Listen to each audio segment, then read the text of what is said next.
قبرستانوں خانقاہوں سے آواز آتی ہے، جن محفلوں سے آواز آتی ہے الا اللہ لا الہ لا الہ الا اللہ لا الہ الا اللہ اللہ اللہ اللہ ہو حیرت یہ جہاں سے توحید کے چشمے پھوٹتے ہیں اس مقام کو یہ شرک کہتے ہیں. خانقاہوں کو، بزرگوں کے آستانے کو بدعقیدہ لوگ کہتے ہیں یہ بدعت ہے. اللہ اکبر. ہمارا صرف یہ کہہ دینا کافی نہیں ہے کہ اللہ نے فرمایا ذکر کرو، میں تمہارا ذکر کروں گا. جو اصل ذکر کرنے والے جب تک ان تک نہیں پہنچو گے تمہیں ذکر نصیب نہیں ہوگا.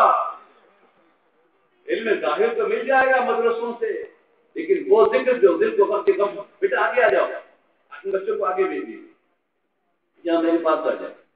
ماشاء اللہ میں بڑا ممنون ہوں، اور یہ ہمارے لیے آپ کا ہونا ہماری محفل کی کرامت ہے. یہ صرف حضور کی محفل ہے، میلاد شریف کی محفل ہے جس میں بچے ذوق و شوق سے شریک ہوتے ہیں. یہاں کافی جگہ ہے، جلدی آؤ جلدی آؤ.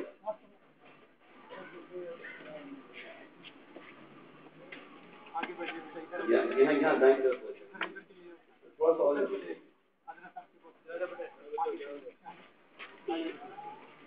یہ ہمارا مستقبل ہے. سن لو، سمجھو نہ سمجھو سن لو. بچہ سننا کب سے شروع کرتا ہے؟ بچہ سننا کب سے شروع کرتا ہے؟ ماں کی گود سے.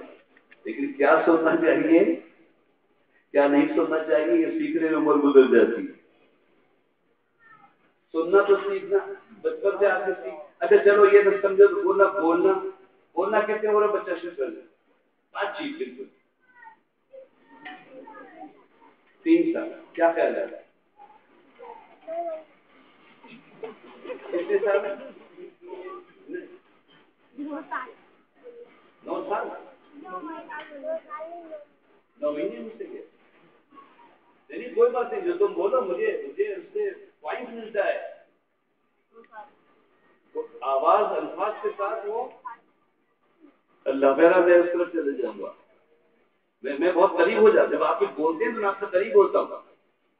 اور ہر آواز کے پردے میں سخن ساز ہے ایک. ہم صوفیوں کی چوکٹ چوبنے والے ہیں. ہم الفاظ کے پیچھے آواز دیکھتے ہیں. تم صرف جسم کے خالق کو سمجھتے ہو، ہم آواز کے خالق کو بھی مانتے ہیں. اور آواز کے نکلنے سے پہلے جو فکر ہوتی ہے اس کے خالق کو بھی مانتے ہیں. اللہ اکبر. ہر آواز کے پردے میں سخن ساز کوئی اور ہے.